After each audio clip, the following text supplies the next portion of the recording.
So, something of a continuation of the ideas that were discussed in the pornography video, at least picking up with the general theme of how things that we kind of engage with in a very haphazard, careless, thoughtless way in our times, seemingly innocuous things, relatively innocuous things, how these could be having a severely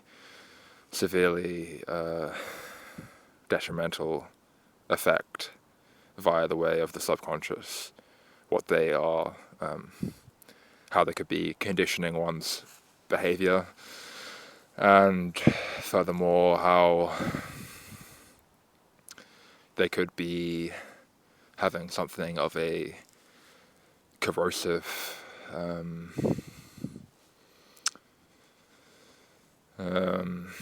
diminishing effect upon one's character and, moreover, one's essence, that which one fundamentally is.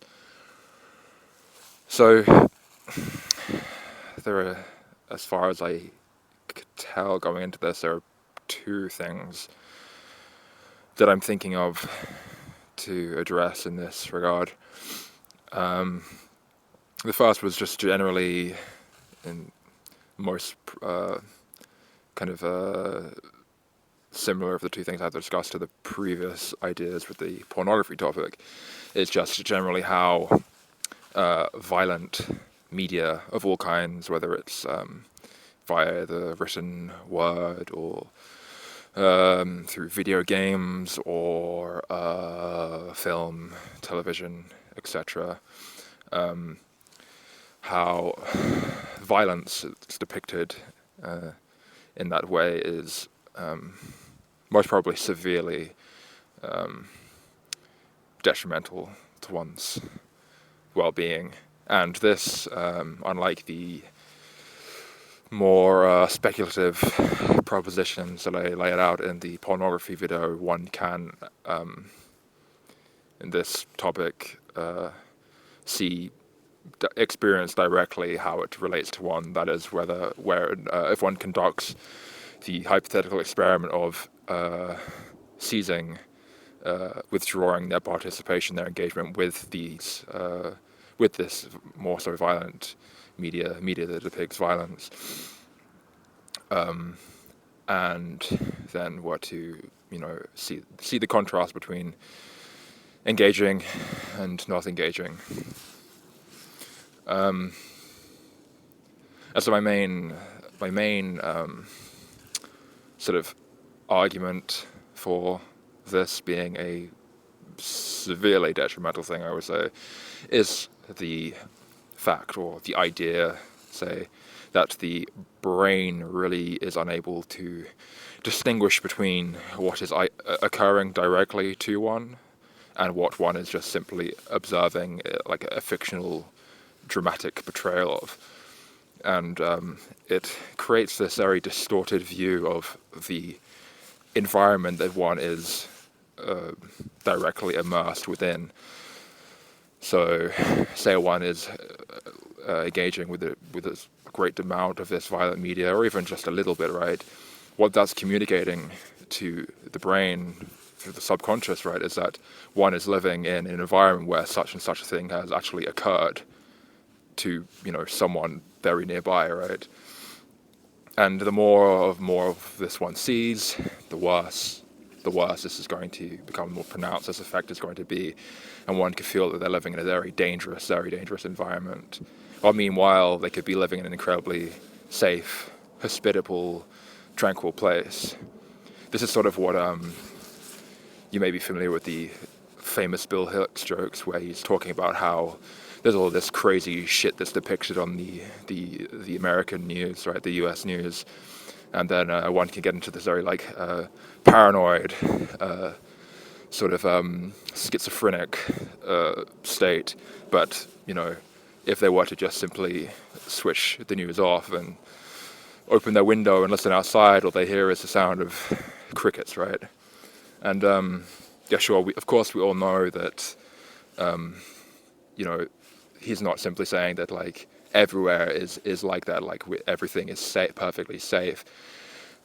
Some of you even listening may be in such an environment that isn't safe, but the general thrust of that idea is that it's not reliably representative of one's actual environment to be seeing what is being depicted to one through a screen, through any kind of media, right? And then, of course, we get to, worrying about as it relates to the news, say things that are actually occurring in reality, but not directly within our immediate reality. It's really kind of useless in most cases to even really be engaging with even this, because for the most part, there's very little that one can effectively do to, in any way, remediate the situations that are unfolding somewhere else in the world, or even, say, within their own country, right?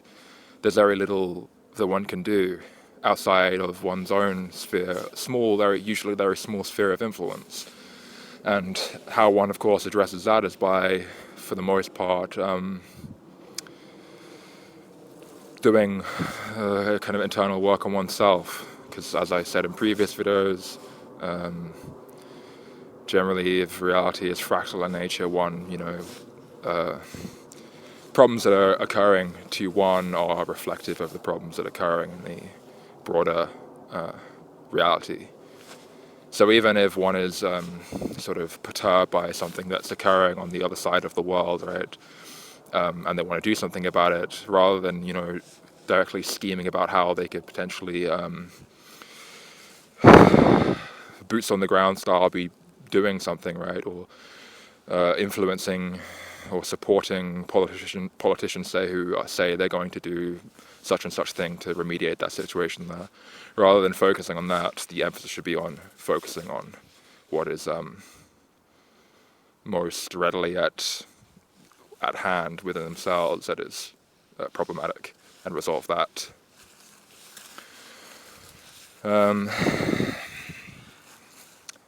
So I think that's kind of the first idea. Second idea that I was kind of thinking about was drugs, medication and such.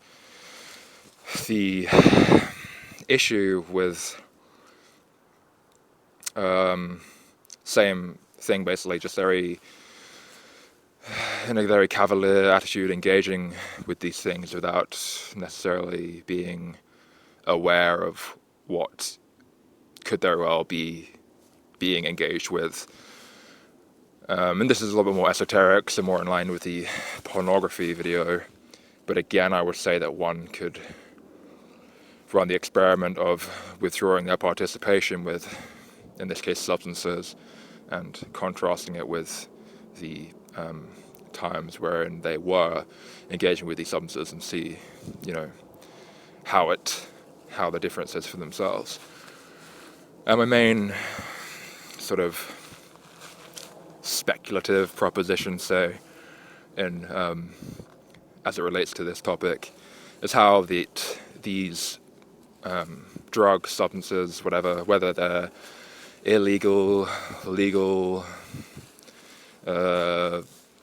pharmaceutically produced, organic, inorganic, so on, it's really kind of inconsequential. I would still say that the same applies as a general rule to what I'm saying here.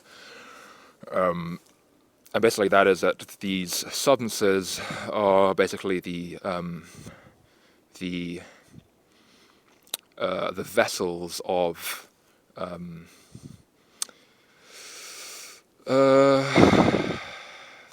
I guess consciousness is that are separate to your own. They are their own. It's basically the material expression of something that is occurring immaterially.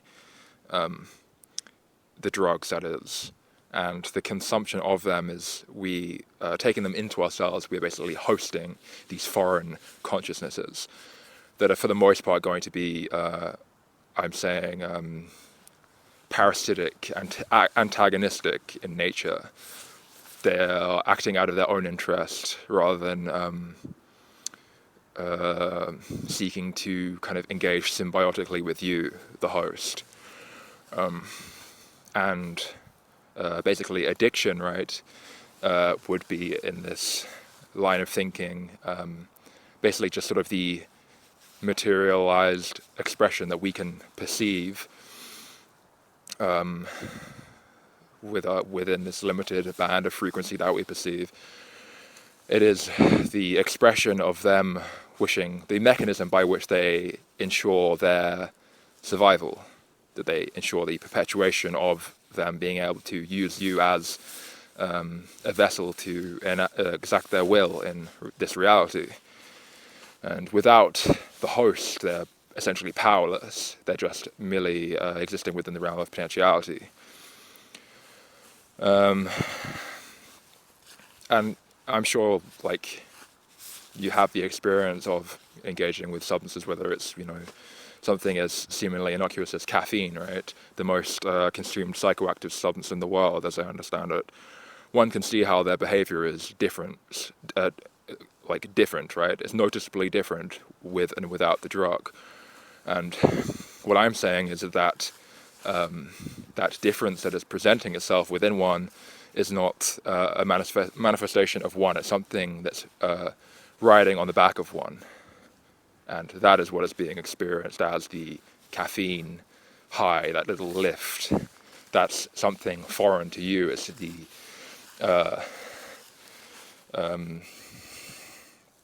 that is the expression of a foreign entity, a stranger, an alien force. Yeah, I think that's kind of clear enough, I think, on what I wanted to say about that. Sure, it probably sounds like these are like super conservative views, right? But I don't know, perhaps they are, but I don't know, it was just something I was just thinking about today, and thought it'd be worth just maybe, I don't know, just externalizing it for the sake of my own clarity on the matter of understanding what I think about the subject, and maybe whatever, you get something out of it, I don't know. Okay, bye. Yeah, hello again. Just an afterthought I had that kind of led some amount of credence to my idea of addiction being a way for an entity to sort of selfishly, parasitically facilitate its own perpetuation, its own ability to exact its will within our reality, and just to perpetuate itself for the sake of perpetuation, right? The same way that human beings or other observable entities within our environment do, in line with sort of biological naturalism, anyhow. And so concerning this afterthought I had, that's kind of actually an observable example of something that I'm talking about, and kind of maybe enable a more skeptical person listening to this to have like a something rational to sort of latch their mind onto as a starting point for entertaining this more esoteric claim or claims that I'm putting forth, and that is this idea about wheat being this incredibly, basically addictive substance in many ways, right, to human beings, but also incredibly unhealthy for them. Basically, gluten just wreaks havoc on the digestive system, creates leaky gut, kind of adheres to the contours of the stomach lining and inhibits mineral absorption. It's an anti-nutrient essentially, and even just the whole grain of the plant before it's been processed into the husk has been removed, right, is ridden with other anti-nutrients that inhibit mineral absorption. So it's incredibly unhealthy and detrimental to our physical well-being, and mentally as well. It causes the gluten, as it basically retards the digestive process.